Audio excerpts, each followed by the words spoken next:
నమస్తే MCTV news కి స్వాగతం. ముందుగా బులెటిన్ లో హెడ్లైన్స్. ప్రజా సంక్షేమం రాష్ట్ర అభివృద్ధి ధ్యేయంగా కూటమి ప్రభుత్వం. ముఖ్యమంత్రి చంద్రబాబు నాయుడు పనిచేస్తున్నారని ఎమ్మెల్యే షాజహాన్. నేడు 7-8 వార్డులలో పర్యటించిన ఎమ్మెల్యే షాజహాన్ బాషాకు హారతులతో ఘన స్వాగతం పలికిన స్థానిక ప్రజలు. డిఎస్సి పరీక్షల నిర్వహణలో చోటు చేసుకున్న అవకతవకలపై విచారణ చేపట్టి న్యాయం చేయాలని డిమాండ్ చేసిన మాజీ మంత్రి పెద్దిరెడ్డి రామచంద్రారెడ్డి నేడు వైసీపీ నాయకులతో కలిసి జిల్లా కలెక్టరేట్ కు వినతి పత్రాన్ని సమర్పించిన మంత్రి. ఎన్నికల ముందు ఇచ్చిన హామీలను కూటమి ప్రభుత్వం ముఖ్యమంత్రి చంద్రబాబు నాయుడు నెరవేర్చడంపై ప్రజలు ఆనందాన్ని వ్యక్తం చేస్తున్నారని ఎమ్మెల్యే షాజహాన్ బాషా తెలిపారు. నేడు 7-8 వార్డులలో పర్యటించిన ఎమ్మెల్యే షాజహాన్ బాషాకు స్థానిక ప్రజలు హారతులతో ఘన స్వాగతం పలికారు. తెలుగుదేశం ప్రభుత్వం కరపత్రాలను ఇంటింటికి అందజేస్తూ 2 నెలల కాలంలో కూటమి ప్రభుత్వం చేపట్టిన సంక్షేమ పథకాలు ప్రజలకు అందిస్తున్న ముఖ్యమంత్రి చంద్రబాబు పట్ల ప్రజల మనోభావాలను ఎమ్మెల్యే అడిగి తెలుసుకుంటూ ముందుకు సాగారు. గత 5 ఏళ్ల వైసీపీ పాలనలో ప్రజా సమస్యలు పరిష్కారం కాక తీవ్ర ఇబ్బందులు ఎదుర్కొంటున్న ప్రజల సమస్యలను పరిష్కరిస్తూ మౌలిక వసతులు కల్పించేందుకు కూటమి ప్రభుత్వం చిత్తశుద్ధితో పనిచేస్తోందని ఎమ్మెల్యే తెలిపారు. వర్షాభావ పరిస్థితుల్లో తీవ్ర నీటి ఎద్దడి నెలకొన్న సందర్భంగా ప్రజలకు నీటి కష్టాలు లేకుండా చేసేందుకు యుద్ధ ప్రాతిపదికన 11 బోర్లు డ్రిల్ చేయించి వేంపల్లి సంపుకు పైపుల ద్వారా తరలించి ఏర్పాట్లు చేపట్టి సకాలంలో ప్రజలకు నీరందించేందుకు ఏర్పాట్లు చేస్తున్నట్లు తెలిపారు. 1వ వార్డులో గత 10 ఏళ్ల వైసీపీ పాలనలో ఎటువంటి అభివృద్ధి జరగలేదని, ప్రజల కష్టాలు తెలుసుకుని సిమెంటు రోడ్లు, మౌలిక వసతులు, డ్రైనేజీలు నిర్మాణం చేపడతామని తెలిపారు. కార్యక్రమంలో town bank chairman Nadella Vidyasagar, నాయకులు నవీన్, సిద్దప్ప, కమలామరి, కృష్ణ తదితరులు పాల్గొన్నారు. ఎంత వస్తుంది?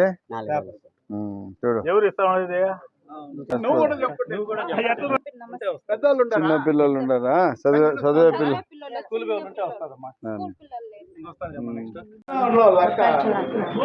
4,000 ఇస్తున్నారు కదా.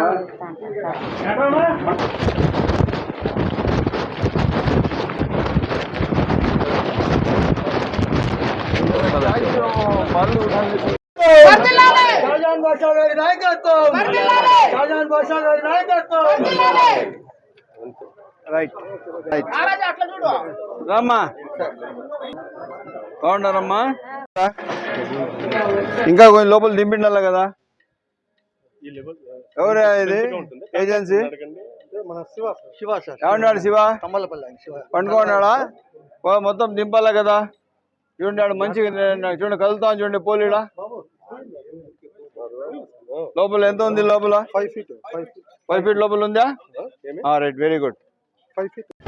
7వ వార్డు 8వ వార్డు పర్యటన భాగంగా నాయకులందరూ కలిసి అందరి సమక్షంలో ప్రజా సమస్యల పట్ల మాకు పార్టీ నుంచి ఒక రోజుకి ఒక వార్డుకి 30 ఇండ్లు తిరగమన్నారు. కాకపోతే 100 ఇండ్లు తిరుగుతూ ఉన్నారు. మా నాయకులందరూ ఎక్కడ కూడా అలుపరిగని పోరాటం చేస్తూ ప్రజాస్వామ్య సమస్యలు పరిష్కారం చేస్తూ నిత్యం ప్రజలకు పనిచేస్తున్న ఏదైనా పార్టీ ఉంటే తెలుగుదేశం పార్టీ నాయకులు. నేను మా నాయకులందరికీ, మా అబ్జర్వర్ నెట్టి వెంకటేష్ గారికి ప్రత్యేక ధన్యవాదాలు. చాలా అందరితో సహకరించుకుంటూ అందరితో కలిసి నడుస్తున్నాం. ధన్యవాదాలు అందరికీ. డిఎస్సి పరీక్షల నిర్వహణలో చోటు చేసుకున్న అవకతవకలపై విచారణ చేపట్టి న్యాయం చేయాలని మాజీ మంత్రి పెద్దిరెడ్డి రామచంద్రారెడ్డి డిమాండ్ చేశారు. నేడు వైసీపీ నాయకులతో కలిసి ఆయన జిల్లా కలెక్టర్కు శుక్రవారం వినతి పత్రాన్ని సమర్పించారు. సందర్భంగా పెద్దిరెడ్డి రామచంద్రారెడ్డి మాట్లాడుతూ ఎన్నికల ముందు ముఖ్యమంత్రి చంద్రబాబు నాయుడు 20 లక్షల ఉద్యోగాలు కల్పిస్తామని హామీనిచ్చారని, అయితే డిఎస్సి ద్వారా కేవలం 16,000 పోస్టులకు మాత్రమే నోటిఫికేషన్ విడుదల చేశారని విమర్శించారు. దాదాపు 3 లక్షల మంది అభ్యర్థులు పరీక్ష రాసినప్పటికీ పరీక్షల నిర్వహణ లోపాలు చోటు చేసుకుంటున్నాయని, స్పోర్ట్స్ కోటా పేరుతో తమకు అనుకూలమైన వారికి ఉద్యోగాలు కల్పించారని ఆరోపించారు. గత వైసీపీ ప్రభుత్వ హయాంలో వైఎస్ జగన్మోహన్ రెడ్డి ముఖ్యమంత్రిగా బాధ్యతలు చేపట్టిన 3 నెలల్లోనే గ్రామ సచివాలయాలు, పంచాయతీరాజ్ శాఖల ద్వారా భారీ స్థాయిలో ఉద్యోగ అవకాశాలు లభించాయని, సుమారు 26 లక్షల మంది పరీక్షలు రాసినా ఎలాంటి అవకతవకలు జరగలేదని, 1,25,000 మంది గ్రామ సచివాలయ ఉద్యోగాలు పారదర్శకంగా ఇచ్చామని పేర్కొన్నారు. అలాగే విద్యార్థుల కోసం విద్యా దీవెన, వసతి దీవెన, పూర్తి ఫీజు రియంబర్స్మెంట్ వంటి సంక్షేమ పథకాలను అమలు చేసి ఉన్నత విద్యకు ప్రోత్సహించాలని చెప్పారు. పాఠశాలలు, ప్రభుత్వ ఆసుపత్రులను నాడు నేడు కార్యక్రమం ద్వారా అభివృద్ధి చేసి ఇంగ్లీష్ మీడియం విద్యను అందుబాటులోకి తీసుకొచ్చామని తెలిపారు. ప్రస్తుత ప్రభుత్వం విద్యా వైద్య రంగాల్లో నిర్లక్ష్యం చేస్తోందని, ఇంగ్లీష్ మీడియం విద్యను బలహీనపరిచిందని, ప్రభుత్వ ఆసుపత్రుల్లో కూడా ప్రజలకు అవసరమైన మందులు సక్రమంగా అందడం లేదని విమర్శించారు. పేద పిల్లల ఇంగ్లీష్ మీడియం చదవకూడదనే ఆలోచనతోనే ప్రస్తుత ప్రభుత్వం ఇంగ్లీష్ మీడియాన్ని రద్దు చేసిందని, దీనివల్ల బీద బలహీన వర్గాల విద్యార్థుల భవిష్యత్ దెబ్బతింటోందని మాజీ మంత్రి పెద్దిరెడ్డి రామచంద్రారెడ్డి ఆరోపించారు. ఎన్నికల ముందు 20 లక్షల ఉద్యోగాలని చెప్పి మెగా డిఎస్సి కూడా పెడతానని చెప్పి ఎన్నికల ప్రామిస్ చేయడం జరిగింది. ఆ హామీలలో భాగంగా కేవలం 16,000 పోస్టులకు నోటిఫికేషన్ ఇచ్చి మెగా డిఎస్సి అని చెప్పి పేరు పెట్టి ఈ పరీక్షలు నిర్వహించారు. ఈ 16,000 పోస్టులకు 3 లక్షల మంది పరీక్షలు రాస్తే ఇది ఒకసారి లీక్ అయిందని చెప్పి మళ్ళీ రెండోసారి దాన్ని వాపసు తీసుకొని మళ్ళీ రెండోసారి పబ్లిష్ చేయడం జరిగింది. మరి ఇంత చిన్న ఎగ్జామ్ను కూడా సరైన పద్ధతిలో చేయకుండా స్పోర్ట్స్ కోటా అని చెప్పి కేవలం వారికి కావాల్సిన వారికి అందరికీ కూడా ఉద్యోగ అవకాశాలు కల్పించి యూనివర్సిటీ స్థాయిలో కాలేజ్ స్థాయిలో ప్రథమ శ్రేణిలో ఉత్తీర్ణులైన వారినందరినీ కూడా పక్కన పెట్టడం జరిగింది. ఎక్కడ పోతా ఉంది ఈ ప్రభుత్వం? పేదల కోసం పనిచేస్తూ ఉందా? పేదల కోసం పనిచేస్తూ ఉంటే మరి ఉద్యోగ అవకాశాలు ఎక్కడున్నాయి? మీరు ఇచ్చిన మాటలన్నీ ఎక్కడున్నాయి? నిరుద్యోగ యువతకు ఇస్తా అన్న డబ్బులు ఎక్కడ ఇస్తూ ఉన్నారు? మోసం చేసి అధికారం లేకొచ్చి ఈరోజు ఏది కూడా చేయకుండా అన్నిటికీ అన్ని మాటలు చెప్పడం, ఏదైనా గట్టిగా అడిగిన వారి మీద కేసులు పెట్టడం, ఏదైనా ఈ ప్రభుత్వాన్ని ప్రశ్నిస్తే వాళ్ళని అరెస్ట్ చేయడం, ఇవన్నీ కూడా మనం చూస్తూ ఉన్నాం. మరి ఈ విధమైన పరిపాలన ప్రజాస్వామ్యంలో ఎక్కడ పోతా ఉంది అని నేను అడుగుతా ఉన్నాను. ఈ ప్రజాస్వామ్యం ఈ మాదిరి నడిపే పరిస్థితి చంద్రబాబుకి వచ్చిందంటే తన మీద తనకే నమ్మకం లేదు. నేను వీళ్ళందరినీ కంట్రోల్ చేయలేను, పోలీసులే ఉండాలా, పోలీసుల ద్వారానే నేను పరిపాలిస్తాను అని చెప్పి ఆలోచనతో చంద్రబాబు పనిచేస్తా ఉన్నాడు. రాష్ట్రంలో పనిచేస్తున్న అంగన్వాడీ కార్యకర్తలు మరియు సహాయకులకు సుప్రీంకోర్టు ఆదేశాల ప్రకారం కనీస వేతనం 26,000 రూపాయలకు పెంచాలని డిమాండ్ చేస్తూ CITU AP anganwadi workers and helpers union ఆధ్వర్యంలో చలో కలెక్టరేట్ నిరసన కార్యక్రమం ఘనంగా జరిగింది. ధర్నాలో వేలాదిగా తరలివచ్చిన అంగన్వాడీ మహిళా కార్యకర్తలు ఎర్రజెండాలు చేతపుని ప్రభుత్వం తమపై చూపుతున్న నిర్లక్ష్య వైఖరిపై తీవ్ర నిరసన వ్యక్తం చేశారు. అంగన్వాడీ వర్కర్లకు హెల్పర్ల కనీస వేతనం 26,000 రూపాయలు తక్షణం అమలు చేయడంతో పాటు పని భారాన్ని విపరీతంగా పెంచుతున్న యాప్లను వెంటనే రద్దు చేయాలని నాయకులు డిమాండ్ చేశారు. సుప్రీంకోర్టు తీర్పు ప్రకారం గ్రాట్యుటీ పెన్షన్, పీఎఫ్ మరియు ఈఎస్ఐ వంటి చట్టబద్దమైన సామాజిక భద్రత సౌకర్యాలు కల్పించాలని సుదీర్ఘకాలంగా పెండింగ్ లో ఉన్న టీఏ బిల్లులను వెంటనే విడుదల చేయాలని కోరారు. సందర్భంగా యూనియన్ నాయకులు మాట్లాడుతూ ఎన్నికల సమయంలో ఇచ్చిన హామీలను ప్రభుత్వం తక్షణమే నిలబెట్టుకోవాలని స్పష్టం చేశారు. పెరిగిన నిత్యావసర ధరల దృష్ట్యా ప్రస్తుతం ఇస్తున్న వేతనాలు ఏమాత్రం సరిపోవడం లేదని, ప్రభుత్వం స్పందించి తమకు న్యాయమైన డిమాండ్లను పరిష్కరించకపోతే రాష్ట్ర వ్యాప్తంగా ఆందోళనలు మరింత తీవ్రతరం చేస్తామని హెచ్చరించారు. అనంతరం కలెక్టరేట్ అధికారులకు తమ వినతి పత్రాన్ని అందజేశారు. అమలు చేసుకునేంత వరకు మన పోరాటం ఉండాలి. దీనికి ఆర్వి నరసింహారావు, సిఐటియు రాష్ట్ర కార్యదర్శి. గత ఎన్నికలకు ముందు కూటమి ప్రభుత్వం స్కీమ్ వర్కర్లకు ఇచ్చినటువంటి హామీని అమలు చేయాలని చెప్పని, కనీస వేతనం 26,000 రూపాయలకి పెంచాలని చెప్పని డిమాండ్ చేస్తూ ఈరోజు రాష్ట్రంలో అన్ని జిల్లాల కలెక్టర్ కార్యాలయాల ముందు నిన్న ఈరోజు ధర్నాలు జరుగుతూ ఉన్నాయి. ప్రధానంగా ఈ దేశంలో డాక్టర్ ఆక్ట్రాయిడ్ ఫార్ములా సూత్ర ప్రకారం రోజు 2,700 కిలో క్యాలరీలు ఆహారం తినాలని చెప్పనంటే ఇవాళ ఉన్నటువంటి ధరల ప్రకారం నెలకు 26,000 ఇస్తే తప్ప సాధ్యం కానిటువంటి వాతావరణంలో కేంద్ర రాష్ట్ర ప్రభుత్వాలు తక్షణమే జోక్యం చేసుకుని అన్ని రకాల ఉద్యోగులకి 26,000 రూపాయల వేతనం తక్కువ కాకుండా నిర్ణయం చేయాలని చెప్పని డిమాండ్ చేస్తూ ఉన్నాం. ప్రభుత్వం ఆ రకమైనటువంటి చర్యలు తీసుకోకుండా వెట్టి చాకరీ చేయించకుండా తక్కువ వేతనం ఇస్తామనే పద్ధతిలో వ్యవహారం చేస్తే రాబోయేటువంటి రోజుల్లో మరింత సమరశీలమైనటువంటి పోరాటాలకి సిఐటియు రాష్ట్ర కమిటీ పిలుపు ఇవ్వాలని చెప్పేసి మనం భావిస్తూ ఉన్నాం. తక్షణమే ప్రభుత్వం కార్మికుల సమస్యల్లో జోక్యం చేసుకోవాలి, సమస్యలు పరిష్కారం చేయాలి, కనీస వేతనాలు 26,000 రూపాయలు పెంచాలని చెప్పని సిఐటియు రాష్ట్ర కమిటీ డిమాండ్ చేస్తూ ఉన్నది. అట్లాగే రకరకాల యాప్ల పేరుతో కార్మికుల్ని విపరీతంగా పనిభారం పెంచుతూ తీవ్రమైనటువంటి దోపిడీ చేస్తూ ఉన్నారు. కాబట్టి తక్షణమే రకరకాల యాప్లు కాకుండా ఒకే రకమైనటువంటి యాప్ని పెట్టి పని తీసుకోవాలని చెప్పని ఈ ప్రభుత్వం డిమాండ్ చేస్తూ ఉన్నాం. ఏ రామాంధ్రులు, సిఐటియు జిల్లా ప్రధాన కార్యదర్శి, అన్నమయ్య జిల్లా. సిఐటియు రాష్ట్ర కమిటీ పిలుపు మేరకు ఈరోజు అన్ని జిల్లాల కలెక్టరేట్ల వద్ద స్కీమ్ వర్కర్ల యొక్క కనీస వేతనాల కోసం పెద్ద ఎత్తున ఆందోళన కార్యక్రమాలు చేపడుతూ ఉన్నాం. దీనికి ప్రధాన కారణం ఏంటంటే ఐసిడిఎస్ కానీ, నేషనల్ హెల్త్ మిషన్ కానీ, మధ్యాహ్న భోజన పథకం కానీ, షెర్ప్ లాంటి విఓఏలకు కానీ ఈ కేంద్ర రాష్ట్ర ప్రభుత్వాలు బడ్జెట్లో కేటాయింపులు చేస్తున్నప్పటికీ ఆ కేటాయింపులను సక్రమంగా కింది వరకు తీసుకోకుండా కేవలం అరకొర మాత్రమే బడ్జెట్ నిధులు వాడుతూ వేతనాలకు ఇస్తూ ఉన్నారు. దీనివల్ల వాళ్ళ యొక్క ఆరోగ్యం కుటుంబం వేతనాలు సరిపోకపోవడం జరుగుతుంది. పూర్తి స్థాయి బడ్జెట్ని వినియోగించినట్లయితే వీళ్ళకి కనీస వేతనం 26,000 ఇవ్వకపోయినా కనీసం 15,000 17,000 ఇచ్చేటువంటి పరిస్థితి ఉంది. కాబట్టి ఈ బడ్జెట్ ఏమైపోయింది, ఎక్కడ పోతా ఉందని చెప్పి విచారణ చేయాల్సిన అవసరం ఉంది. ఏమైనా ఈరోజు ధరలు చూస్తే ఆకాశాన్ని ఏంటంటే 300 రెట్లు 400 రెట్లు పెరిగినా కూడా జీతం పెరగకపోవడం చాలా దారుణంగా మేము చెప్తా ఉన్నాం. కాబట్టి పనికి తగ్గ వేతనం ఇవ్వాలని సుప్రీంకోర్టు చెప్తా ఉంది. ఆ రకంగా సుప్రీంకోర్టు ఆదేశాలను కూడా బేఖాతరు చేస్తూ కేంద్ర రాష్ట్ర ప్రభుత్వాలు కేవలం ఈ యొక్క స్కీములకు ఉపయోగించే డబ్బును మొత్తం కార్పొరేట్ల చేతుల్లో పెట్టడానికి, ఈ స్కీములను అప్పనంగా అమ్మడానికి, ఈ స్కీములను తీసుకెళ్లి కార్పొరేట్ల సంక్షేమం కోసం పెట్టడానికి కేంద్ర రాష్ట్ర ప్రభుత్వాలు తీసుకున్న నిర్ణయాన్ని సిఐటిగా మేము ఖండిస్తూ ఉన్నాం. ఎవరైతే పని చేస్తున్నారో, ఎవరైతే ప్రజలకు సేవలు చేస్తున్నారో, ఎవరైతే సర్వీస్ చేస్తున్నారో వాళ్ళకు ధరలకు అనుగుణంగా 26,000 ఇచ్చేంత వరకు ఈ పోరాటాన్ని కొనసాగిస్తామని చెప్పేసి సిఐటిగా ఈ యొక్క కేంద్ర రాష్ట్ర ప్రభుత్వాలను హెచ్చరిస్తూ ఉన్నాం. అంగన్వాడీలకు చాలా యాప్లు, పోషన్ ట్రాకర్ అని, నవచేతన యాప్ అని, PMMY అని, పాల యాప్, బాల సంజీవిని యాప్, ఈ విధంగా 7-8 యాప్లు ఇచ్చారు. ఈ యాప్ల్లో వర్క్ చేయడమే సరిపోతుంది. అదేవిధంగా ఈ మీడియా సందర్భంగా నేను ఒకటి తెలియజేయాలనుకుంటున్నాను. మా శాఖ మంత్రి గుమ్మడి సంధ్యారాణి గారు చెప్తున్నారు, మీకు ఇంతకుముందు నా 4G మొబైల్స్ ఇచ్చారు కాబట్టి మేము 5G మొబైల్ ఇస్తున్నాము, దీంతో మీరు వర్క్ చేసుకోండి. ఆమె పార్లమెంట్లో చెప్తుంది, అధ్యక్ష మేము 5G మొబైల్స్ ఇచ్చాము అంగన్వాడీలకి అంటే, అంగన్వాడీలకి 5G మొబైల్స్ ఏమన్నా మా సొంత ఇంటికి వాడుకోవడానికి ఇచ్చారా? మీ పనులు చేయడానికి ఇస్తున్నారు కదా. మీరు ఇచ్చే యాప్లకు ఆ సెల్లులు కూడా ఇప్పుడు పనిచేయడం లేదు. ఇవన్నీ కూడా ఒకసారి మీరు ఆలోచించాలి. అదేవిధంగా తల్లికి వందనం అనేది వర్తింపజేస్తాం అంగన్వాడీలకి అని చెప్పేసి గొప్పగా పేపర్లకు ఇవ్వడం అన్నీ చేయడం జరిగింది. సగానికి సగం మందికి ఇంతవరకు కూడా తల్లికి వందనం అనేది వర్తింప చేయలేదు. అక్కడికి వెళ్ళి సచివాలయంలో అడగమంటే అక్కడ అడుగుతుంటే వాళ్ళకేం చెప్తున్నారంటే, అక్కడ పోయి చూస్తే మీరు గవర్నమెంట్ ఎంప్లాయీస్ అని వస్తుంది. గవర్నమెంట్ ఎంప్లాయీస్ అన్నప్పుడు గవర్నమెంట్ ఎంప్లాయీస్కి ఇవ్వాల్సిన ప్రతి ఒక్కటి మీరు ఇచ్చి తర్వాత గవర్నమెంట్ ఎంప్లాయీస్కి ఇవ్వాల్సిన 26,000 జీతం ఇచ్చి కూడా తర్వాత ఏదైనా వర్క్ చేయించుకోవాల్సిన కూడా ఇక్కడ ఈ సందర్భంగా కోరుతున్నాం. ఏపీలోని కూటమి ప్రభుత్వం ఎంతో ప్రతిష్టాత్మకంగా చేపట్టిన భూముల రీసర్వే ప్రక్రియలో లోపాలను సరిదిద్ది రైతులకు ఇబ్బందులు లేకుండా చూడాలని తెలుగుదేశం పార్టీ సీనియర్ నేత ఆర్జే వెంకటేష్ విజ్ఞప్తి చేశారు. నేడు మదనపల్లె పట్టణం నిమ్మనపల్లి కూడలిలోని టీడీపీ కార్యాలయంలో విలేకరుల సమావేశం నిర్వహించారు.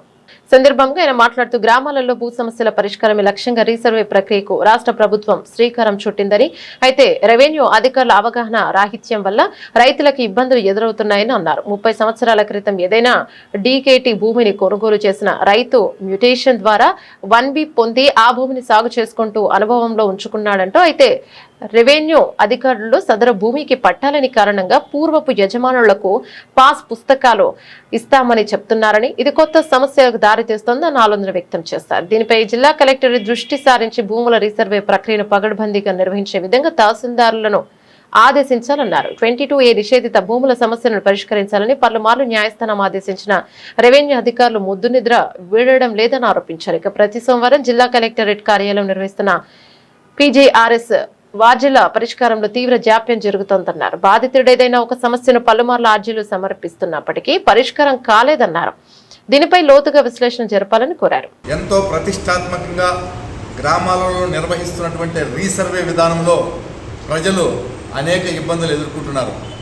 నిజానికి రీసర్వే చేసి ప్రజలకు వెసులుబాటు కల్పించాలా, రెవెన్యూ సమస్యలు లేకుండా చేయాలని చెప్పి ప్రభుత్వం భావించి గ్రామాలలో రీసర్వే కార్యక్రమాలు నిర్వహించడం జరుగుతూ ఉంది.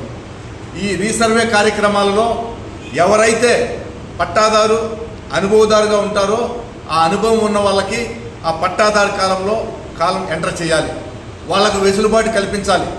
ఇప్పుడు ఉదాహరణకు ఎన్నో రోజుల క్రితము ఒక డీ ఫారం పట్టా ఒక రైతు కొనుక్కుని దాన్ని అడంగల్లో మ్యూటేషన్ చేసుకుని 1B కూడా వాళ్ళ పేరుతో వస్తూ ఉంటుంది. వాళ్ళ అనుభవంలో ఉంటారు, ఎటువంటి సమస్య ఇప్పుడు ఆ భూమి మీద ఉండదు. కానీ ఈ రీసర్వేలో ఏం చేస్తున్నారంటే, వాళ్ళు ఏఎం పట్టా తీసుకోలేదు అనే కారణంతో ఎవరైతే మొదట పట్టా ఇచ్చింటారో వాళ్ళ పేరుతో పాస్బుక్ ఇస్తాము అని చెప్పి రెవెన్యూ వాళ్ళు చెప్తున్నారు. ఈ విధంగా చేయడం వల్ల ఇప్పుడు భూమి మీద ఉన్నటువంటి రైతులకు కొత్త సమస్యలు తయారవుతాయి. ఎప్పుడో 40-50 ఏళ్ళప్పుడు వాళ్ళు కొనుక్కొని అనుభవంలో ఉండే వాళ్ళకు మొదటి వాళ్ళకు పాస్బుక్ ఇస్తాము అని చెప్తే ఇప్పుడు వాళ్ళు మళ్ళీ కొత్త సమస్యలు క్రియేట్ చేస్తారు. ఇవి రీసర్వేలో సమస్యలు సాల్వ్ కావాలి తప్ప ఈ కొత్త సమస్యలు సృష్టించకూడదు. దయచేసి కలెక్టర్ గారు ఇటువంటి వాటి మీద తగిన సూచనలు ఇచ్చి తహసీల్దార్లకి సమస్యలు లేకుండా చేయాలని చెప్పి కోరుతా ఉన్నాం. అంతేకాదు 22A కింద ఉన్నటువంటి నిషేధిత జాబితాలు ఏవైతే ఉన్నాయో ఆ భూములను సర్టిఫై చేయండి, రెక్టిఫై చేయండి అని చెప్పి ప్రభుత్వం అనేక సార్లు ఈవోలు చెప్పి ముటికాయలేసిన ఈ రెవెన్యూ శాఖ దున్నపోతు మీద వర్షం పడినట్లుగా ఉంది తప్ప వీటిని గురించి పట్టించుకోవడంలే. ఇబ్బంది పెడుతున్నారు. మ్యూటేషన్ చేయాలన్నా, 1B చేయాలన్నా, లేదు ఈ పాస్బుక్ల విషయమైన గ్రామాలలో విఆర్ఓలను చూస్తే సామాన్య ప్రజలు భయపడే పరిస్థితులు వచ్చేసినాయి. కాబట్టి పై అధికారులు, ముఖ్యంగా కలెక్టర్ గారు స్పష్టమైన మీరు విధానాలు రూపొందించండి, ఖచ్చితంగా ప్రజలకు భరోసా కల్పించండి.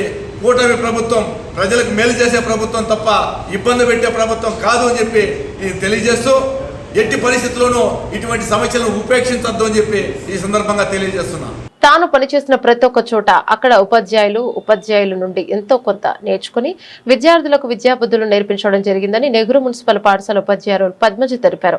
నేడు మదనపల్లె నెహ్రూ మున్సిపల్ పాఠశాల నందు ఉపాధ్యాయురాలు పద్మజ పదవి విరమణ మహోత్సవ కార్యక్రమం ఘనంగా జరిగింది. కార్యక్రమంలో అసిస్టెంట్ ఎక్సైజ్ సూపరింటెండెంట్ జోగేంద్ర, ప్రధానోపాధ్యాయులు షీనప్ప, ఉపాధ్యాయులు, విద్యార్థులు పాల్గొన్నారు. సందర్భంగా వక్తలు మాట్లాడుతూ ఉపాధ్యాయురాలు పద్మజ విద్యార్థులకు సహాయ సహకారాలు అందించడంలో ఎప్పుడు ముందుండేవారన్నారు. ఆమెను ఆదర్శంగా తీసుకుని మిగిలిన ఉపాధ్యాయులు తమ వంతు ఆర్థిక సహాయాన్ని విద్యార్థులకు అందించడం జరిగిందన్నారు.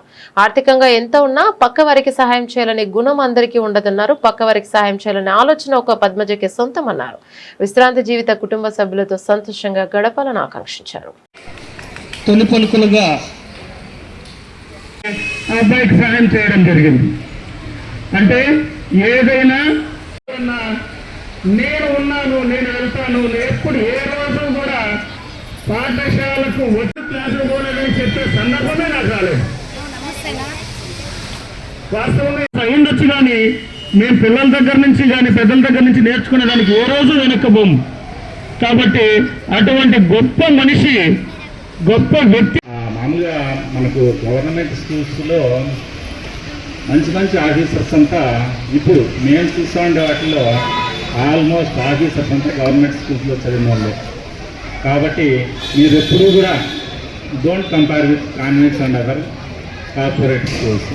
వాస్తవంగా అయితే మొత్తం ఓవరాల్ డెవలప్మెంట్ ఒక స్టూడెంట్, ఒక వ్యక్తికి కావాల్సిన పరిపూర్ణత మన స్కూల్స్లోనే లభిస్తుంది, గవర్నమెంట్ స్కూల్స్లోనే లభిస్తుంది. కాబట్టి మేము కూడా చాలా చిన్న స్కూల్స్లో, తిమ్మమంగడి మన కుగ్రామం, అక్కడ చిన్న స్కూల్లో చదివి తర్వాత కొంబలపల్లి, ఇదే మౌనపల్లి బీటీ కాలేజ్లో చదివి మళ్ళీ జాబ్స్ తెచ్చుకున్నాము. ఇప్పుడు మా ఫ్రెండ్స్ చాలామంది ఆల్మోస్ట్ ఉండే వాళ్ళంతా కూడా ఇప్పుడు మా ఏజ్ తర్వాత ఏజ్ వాళ్ళు కూడా అంతా గవర్నమెంట్ స్కూల్స్లోనే చదివినారు. దట్టు ఒకటి ఉంది, మా ఫ్రెండ్స్ చెప్పేవాళ్ళు, ఎక్కడన్నా మనం రోడ్డు మీద పోతా ఉంటే ఒక యాక్సిడెంట్ అవుతుంది. యాక్సిడెంట్ అయితే జనాలు పోతూనే ఉంటారు, కానీ ఎవడో 1 or 2 మాత్రం నిలబడి ఎత్తుతారు. ఆ నిలబడి ఎత్తేవాళ్ళు ఎవరో తెలుసా? మన గవర్నమెంట్ స్కూల్ చదివినట్టు. మిగతా వాళ్ళు ఎట్టి పరిస్థితుల్లో కూడా ఆ వైపు చూడరు. అంత బాగా మనము ఇక్కడ మౌల్డ్ అవుతాము. మన టీచర్స్ మీకు సామాజిక సేవ అయితేనేమి, తర్వాత చదువు పట్ల అయితేనేమి, పెద్దల పట్ల గౌరవాలు కానీ అంతా ఇంత నేర్చుకునేది ఇవే స్కూల్స్. కాబట్టి మీరు భవిష్యత్తు మంచి భావిగా తయారవుతారని. నా బాధ్యతలను నాకు పూర్వ హెచ్ఎం సార్లైనా చాలామంది ఉన్నారు. సార్ శ్రీనివాసరావు సార్ గారు, జయరెడ్డి సార్ గారు, తర్వాత విజయలక్ష్మి గారు, తర్వాత ఇక్కడ గౌరవనీయులైన శ్రీ సుధాకర్ సార్ దగ్గర, తర్వాత ఇప్పటి హెచ్ఎం శ్రీనప్ప సార్ దగ్గర ఉద్యోగం నేర్చుకుంటూ నా ఈ ఉద్యోగ జీవితాన్ని విజయవంతంగా సాధించాలని నమ్మకం అయితే నాకు సంపూర్ణంగా ఉంది. ఇది నాకు దేవుడిచ్చిన గొప్ప వరంగా భావిస్తూ ఉన్నాను. మీరు కూడా మీ ఉద్యోగ బాధ్యతలను సక్రమంగా నిర్వహిస్తూ మన పిల్లల్ని మంచి భవిష్యత్తు ఉండేటట్టు చూసి వాళ్ళకి ఒక బంగారు బాట చూపిస్తారని చెప్తూ ఆశిస్తూ మీ అందరికీ మరొకసారి సభావేదిక మీద ప్రతి ఒక్కరికి వచ్చిన అతిథులకు అందరికీ ధన్యవాదాలు తెలుపుకుంటూ, పాఠశాలకు కావలసిన ఏమైనా వసతులు ఉంటే నేనున్నాను అని ముందుకు వచ్చేసేవాడు. ఎప్పుడు అంటే ఎప్పుడు కావాలంటే అప్పుడు. మాకు ఇక్కడికి వచ్చినప్పుడు రైటింగ్ ప్యాడ్స్ లేవు అందరికీ. సార్ నేను అందరికీ రైటింగ్ ప్యాడ్స్ ఇచ్చేస్తానని అప్పటికప్పుడే స్పాన్సర్ చేశారు. ప్రతి నెల జీతాలు పెట్టాలంటే ఇది నా వ్యక్తిగతం. బయోమెట్రిక్ ఎవరి దగ్గరికి వెళ్ళి వేసేవాళ్ళం. ఎందుకు ఒక బయోమెట్రిక్ కావాలని నా అంతకు నేనే అనుకుంటూ ఉంటే నేను తీసిస్తానని చెప్పేసి బయోమెట్రిక్ డివైజ్ అప్పటికప్పుడు డబ్బులు ఇచ్చేశారు. పిల్లలు మొన్న మా పాఠశాలలో మొట్టమొదట మంచి మార్కులు ఈ 5 ఏళ్ల కాలంలో మన పాఠశాల పెట్టినప్పటి నుంచినే మంచి మార్కులు ఈ సంవత్సరంలో నుంచి ట్రిపుల్ సెలెక్ట్ అయితే ఆ అబ్బాయికి ఆర్థిక సహాయంగా కొంత డబ్బులను కూడా మొట్టమొదట అనౌన్స్ చేసింది మేడమే, ఇచ్చేసి ఆ అబ్బాయి కూడా తీసుకొని వెళ్ళడం కూడా జరిగింది. అంటే మనకు ఉండడం కాదు, ఎదుటి వాళ్ళకు మనలో కొంత సహాయం చేసినప్పుడే ఆ ఆత్మతృప్తి ఉంటుంది అని నమ్మే వాళ్ళల్లో మొట్టమొదట మేడం గారే ఉంటారు. మేడం దగ్గర నుంచి మిగిలిన టీచర్లు అందరూ ఇన్స్పైర్ అయ్యి ఇంకా ఇద్దరు మా తెలుగు టీచర్లు కూడా ఇద్దరు వాళ్ళు కూడా ఆర్థిక సహాయానికి ముందుకు వచ్చారు. ఆ తర్వాత వీళ్ళ ముగ్గురిని ఇన్స్పిరేషన్గా తీసుకుని నేను కూడా ముందుకు వచ్చి అబ్బాయికి సహాయం చేయడం జరిగింది. అంటే మొదట బేస్ ఎక్కడుంది? మేడం దగ్గర ఉంది. సార్, మొదటి విడత విజయవంతం చేసిన విధంగానే రెండవ విడతను జయప్రదం చేయాలని బీజేపీ నాయకులు కృషి చేయాలని పార్టీ జిల్లా అధ్యక్షులు పులి నరేంద్ర రెడ్డి విజ్ఞప్తి చేశారు. నేడు మదనపల్లె పట్టణంలోని ఓ ప్రైవేటు ఫంక్షన్ హాల్లో BLA 2లతో సమావేశం నిర్వహించారు. సమావేశంలో బీజేపీ జాతీయ నాయకులు చల్లపల్లి నరసింహారెడ్డి, నాయకులు ఆకుల కృష్ణమూర్తి, బండి ఆనంద్, డాక్టర్ అజ్మతుల్లా ఖాన్, బొజ్జప్ప, భగవాన్ తదితరులు పాల్గొన్నారు. ఈ సందర్భంగా వారు మాట్లాడుతూ కేంద్ర ఎన్నికల సంఘం చేపట్టిన సార్ మొదటి విడత మన అన్నమయ్య జిల్లాలో విజయవంతమైందన్నారు. అదేవిధంగా రెండవ విడత విజయవంతం కావడానికి ప్రతి ఒక్క బీజేపీ నాయకుడు పనిచేయాలన్నారు. జిల్లా కలెక్టర్ నిశాంత్ కుమార్ సార్ నిర్వహణలో నిజాయితీగా వ్యవహరిస్తున్నారని కొనియాడారు.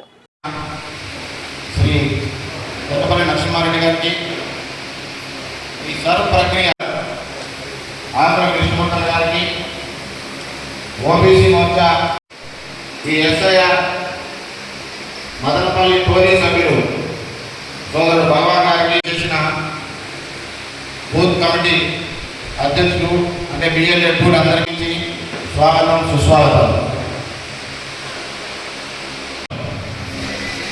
మొదటగా కొంబలపల్లి అసెంబ్లీలో ప్రారంభించుకొని ఈరోజు భారతీయ జనతా పార్టీ మదనపల్లి నియోజకవర్గ సంస్థాగత సమావేశం ఇవాళ మదనపల్లిలో జరుగుతుంది. ఈ సంస్థాగత సమావేశంలో పార్టీ యొక్క పునర్నిర్మాణం, పార్టీ యొక్క ఎదుగుదల, ఇప్పుడు జరుగుతున్న SIR ప్రక్రియ మీద మనం ఏ రకంగా మొదటి ఫేజ్లో సక్సెస్ఫుల్గా BLA 2లు BLA 1లతో మనం కలిసి ఏ రకంగా సహకారం అందుకొని దిగ్విజయంగా పూర్తి చేసుకున్నాం. స్థానిక మన కలెక్టర్ గారు, అన్నమయ్య జిల్లా కలెక్టర్ IAS నిశాంత్ కుమార్ గారు కూడా చాలా చక్కగా ఈ ప్రక్రియను చేశారు. మనం కూడా BLA 2లు అందరూ కూడా జరుగుతున్న ఈ SR ప్రక్రియలో సెకండ్ ఫేజ్లో కూడా మనమందరం ఏవైతే ఓట్ల యాడింగ్స్ ఉన్నాయో ఫామ్ 6 ద్వారా, ఏవైతే తొలగింపులు ఉన్నాయో ఫామ్ 7 ద్వారా, ఏదైతే కరెక్షన్స్ ఉన్నాయో ఫామ్ 8 ద్వారా భారత ఎన్నికల సంఘం ఏదైతే ఆశిస్తుందో నిష్పక్షపాతంగా ఈ ఎన్నికల ప్రక్రియలో ఎవరెవరైతే డబుల్ ఎంట్రీస్ ఉన్నాయో, చనిపోయిన ఓటర్లు ఉన్నారో, విదేశస్తులు ఎక్కడైతే ఇక్కడ ఓటర్లు వేసుకున్నారో వాళ్ళని తొలగించి ప్రతి భారతీయ పౌరుని కూడా మన ఓటు హక్కును మనం అందరం కూడా పూర్తి చేసుకొని ఈ ప్రక్రియలో కూడా మనం అందరం కూడా కలిసి పనిచేసి ఈ సర్ ప్రక్రియను పూర్తి చేసుకొని భారతీయ జనతా పార్టీ దిగ్విజయంగా సహాయ సహకారాలు అందిస్తుందని కోరుకుంటూ జై హింద్, జై భారత్.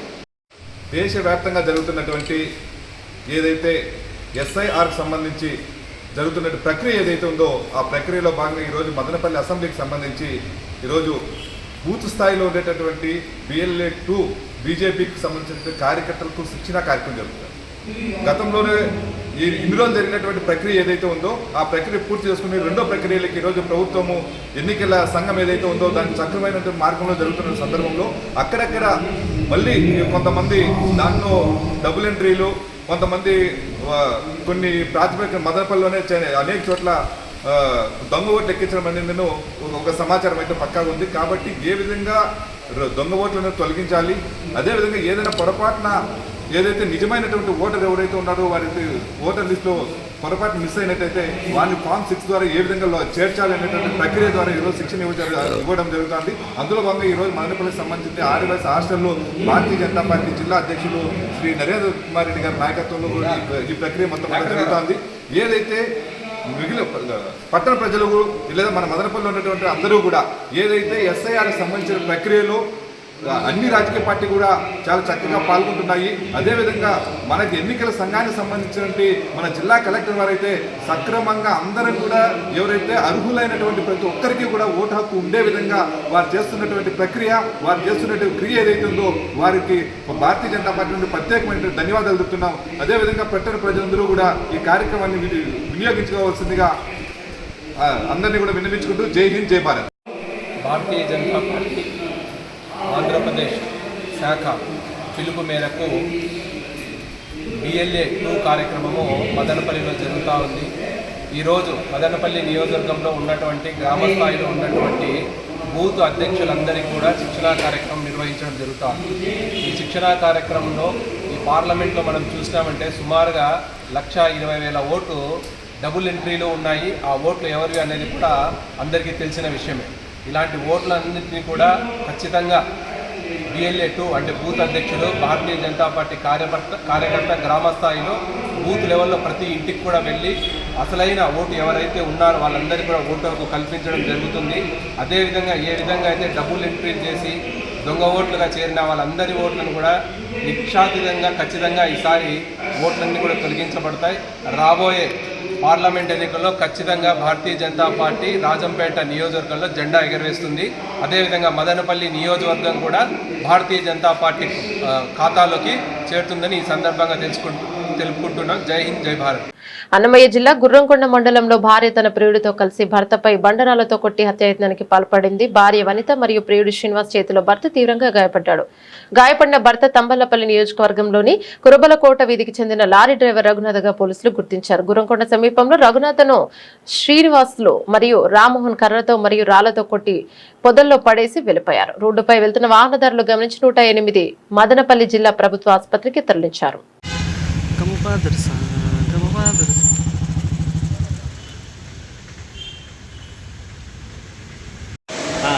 హాస్పిటల్ బోర్డు అన్నీ పెట్టాం.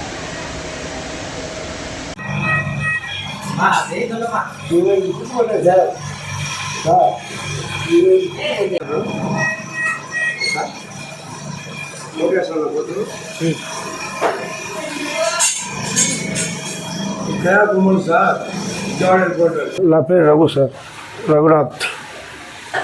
నా భార్య పెళ్లి కాకముందు ఉద్యోగంతో, పెళ్ళి అయినా కూడా మానుకోవాలి సార్. పెళ్ళి ఎందుకు మానుకో, పెళ్లి కాకపోతే ఎట్లేమో. వాడు కోయిట్ పెట్టాడు, కోయిట్ పెట్టాక బాగుండి నాతో. వాడికి సంవత్సరం అయిపోయా. సంవత్సరం తర్వాత తెరగా ఉంది. నా డబ్బుతో వాడికి బండి కూడా చేసింది సార్. డాక్టర్ వచ్చింది కదా, 1,05,000. ఆ డబ్బుతో బండి కూడా చేసింది వాడికి. పల్సర్, కొత్త పల్సర్. అది కూడా లేదు సార్. నా డబ్బుతో చేసింది అయ్యా నా భార్య. ఇట్లా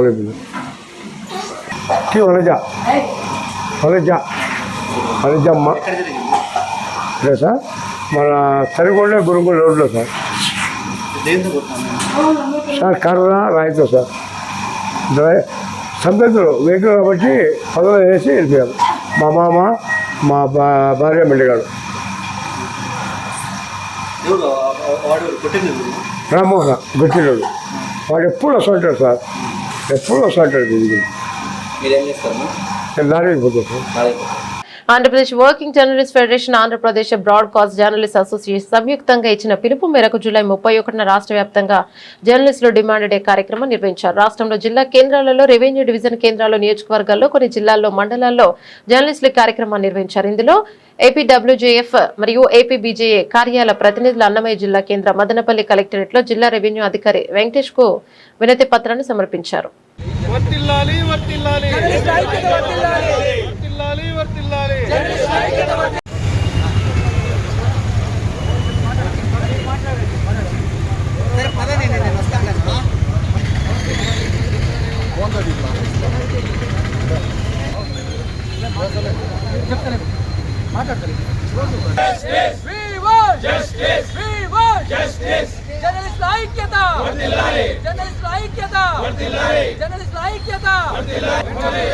జర్నలిస్టులకు ఇంటి పట్టాలు, హెల్త్ స్కీమ్ వెంటనే, media commission, media commission, media commission,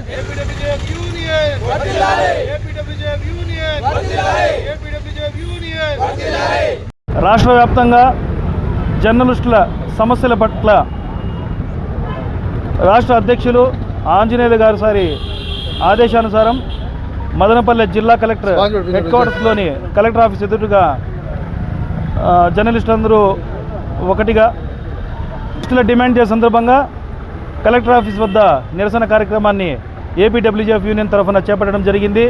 ఈ సందర్భంగా ముఖ్యంగా దీర్ఘకాలికంగా జర్నలిస్టుల సమస్యలు పరిష్కారం కాని సమస్యలు, ఇళ్ల పట్టాలు, ఇంటి స్థలాల గురించి మరియు అదేవిధంగా జర్నలిస్టుల పిల్లల ఉచిత విద్య కోసం దీర్ఘకాలికంగా పరిష్కరించని సమస్యల పట్ల కలెక్టర్ గారికి వినతిపత్రం అందజేయడానికి జర్నలిస్టులందరూ ఇక్కడ ఏకమవడం చాలా సంతోషకరం.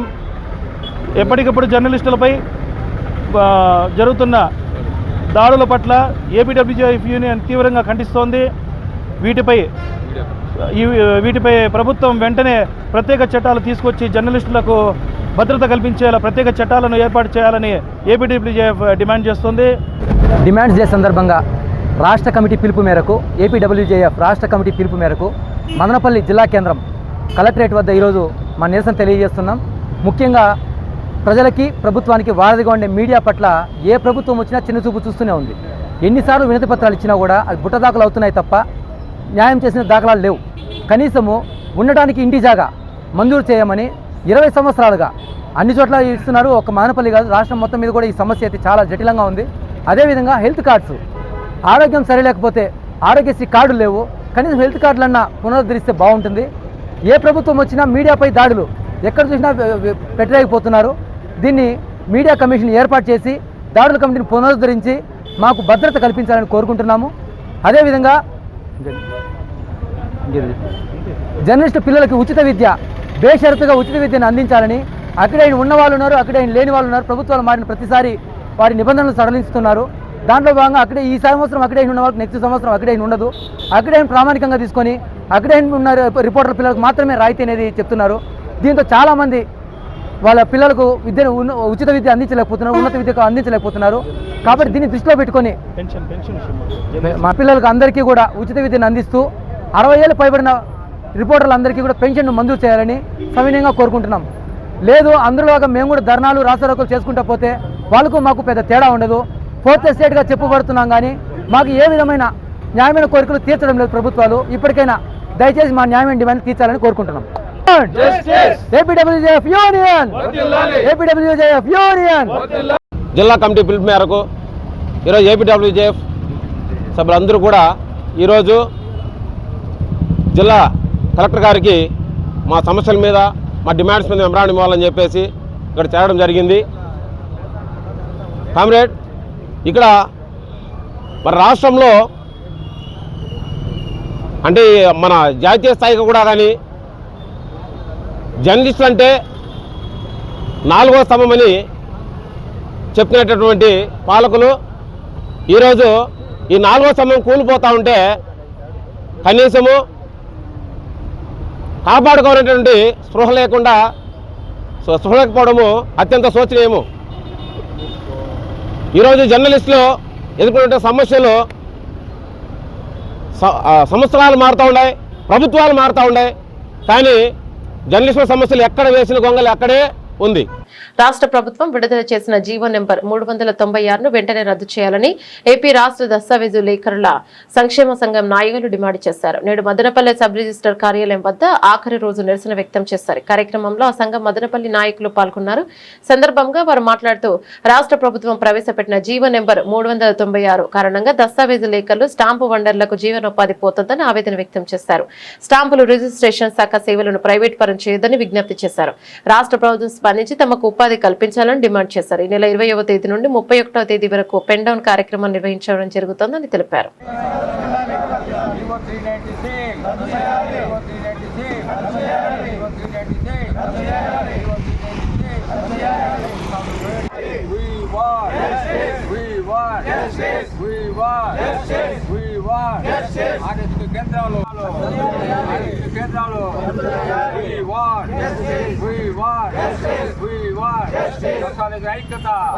ప్రభుత్వము 396 జీవో అని 30/6/2026న ప్రవేశపెట్టింది.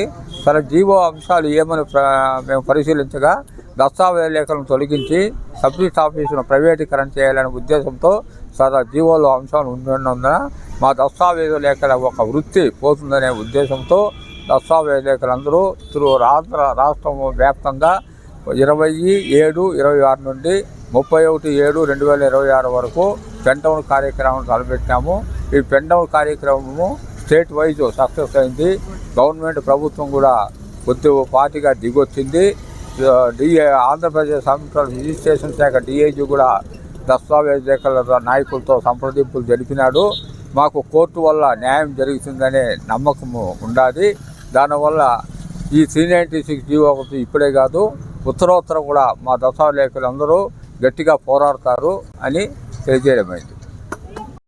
ఆంధ్రప్రదేశ్ కూటమి ప్రభుత్వం తీసుకొని వచ్చిన 396 జీవోను దస్తావేజు లేఖలకు మరియు ప్రజలకు ఆస్తులకు ఆటంకం కలిగే విధంగా ఉందనే ఉద్దేశం చేత గత 12 రోజులుగా యావత్ ఆంధ్ర రాష్ట్రం నందు దస్తావేజు లేఖలు ప్రజలు నిరసన కార్యక్రమాలు, పెన్ డౌన్ కార్యక్రమాలు నిర్వహిస్తూ ఈరోజు 12వ రోజున ఈ పెన్ డౌన్ కార్యక్రమాన్ని ప్రజలు శ్రేయస్సు మేరకు దస్తావేజు లేఖలు ఈ పెన్ డౌన్ కార్యక్రమాన్ని విరమిస్తూ యథావిధిగా రిజిస్ట్రేషన్ కార్యక్రమాలను కొనసాగించేదానికి ఈ పెన్ డౌన్ కార్యక్రమాన్ని ఈ దినం మేము ముగిస్తున్నాం.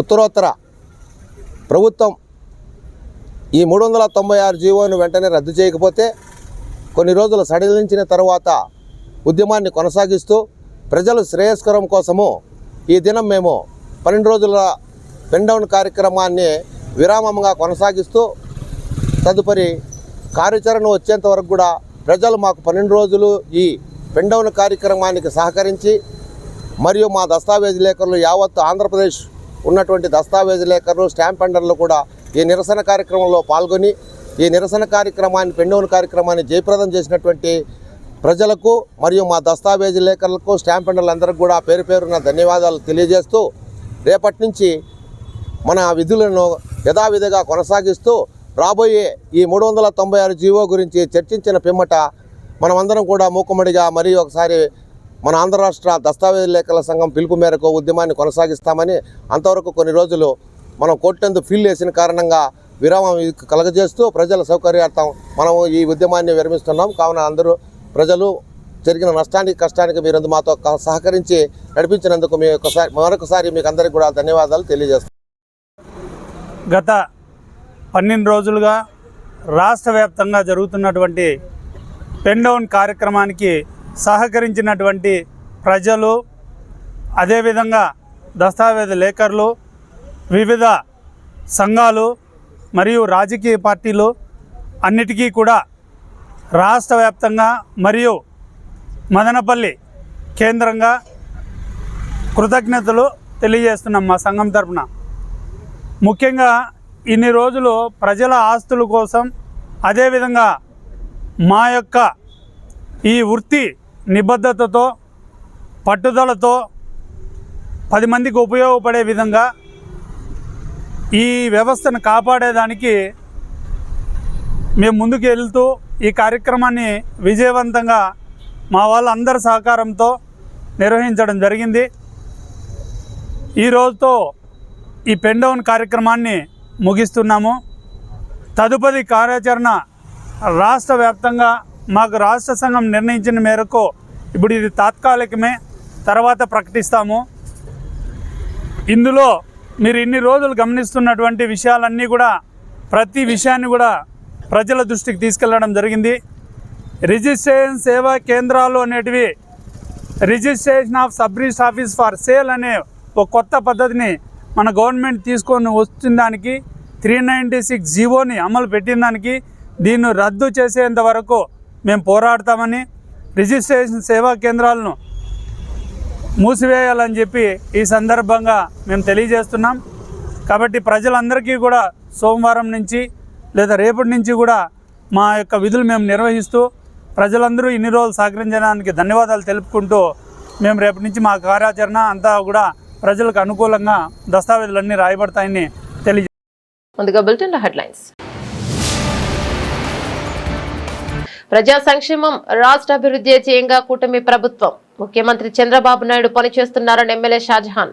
నేడు 7-8 వార్డులలో పర్యటించిన ఎమ్మెల్యే షాజహాన్ బాషాకు హారతులతో ఘన స్వాగతం పలికిన స్థానిక ప్రజలు. డిఎస్సి పరీక్షల నిర్వహణలో చోటు చేసుకున్న అవకతవకలపై విచారణ చేపట్టి న్యాయం చేయాలని డిమాండ్ చేసిన మాజీ మంత్రి పెద్దిరెడ్డి రామచంద్రారెడ్డి నేడు వైసీపీ నాయకులతో కలిసి జిల్లా కలెక్టరేట్ కు వినతి పత్రాన్ని సమర్పించిన మంత్రి. ఇవి బులెటిన్ అప్డేట్స్. మరో బులెటిన్లో మళ్ళీ కలుద్దాం. అంతవరకు సెలవు. నమస్తే.